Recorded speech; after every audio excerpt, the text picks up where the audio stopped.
Obo obuzina bwoyoza obuzina baboleza ku luzi. Naye Anita ng'olina ebigambo bingi mwana, gwali mwana muto, wegendeze by'oyogera, tolina kye waalabye. Gwalina kye waalabye ng'oli mukozi bukozi. Wandi? Mukama, abaana b'ennaku zino nga bakuzizza, olyaba ebyo byakugamba mwana gwe. Owaayi mbadde nva mu katale muwala gyebala. Maama. Mbadde nva eyo mu katale kugula ku bintu.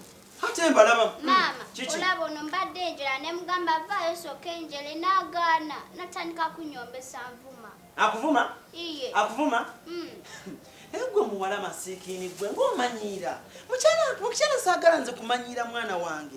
Omwana waaba agambye nti ayera. Siraba nsonga lwaki oba olemeddeko n'otandika omukuba n'otandika omuvuma. Gwe ani avuma omuntu gwe masiikini abwofaanana? Obwo obuzina bw'oli mukooza. Bwe bwe oli ku mwana. Toddangamu nja kukyapula muwala nze enkuba mmenya ate siyunga. Owulidde? Agambye eki? Mugamba bitandise bwe badde enjala. Kati ne mugamba vaayo nsooka enjala. Bulungi.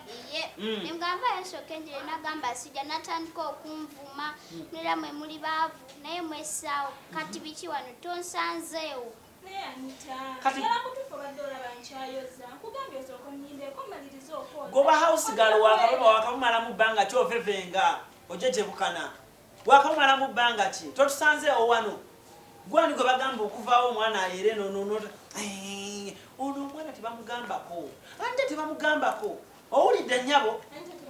Tebamugambako. Omanyiira. Olina buyinza ki obugamba ku mwana? Gwoli mukozi mukomba box. Gwe yakula ng'oli mu bwahouse girl ompita akaanita wamma.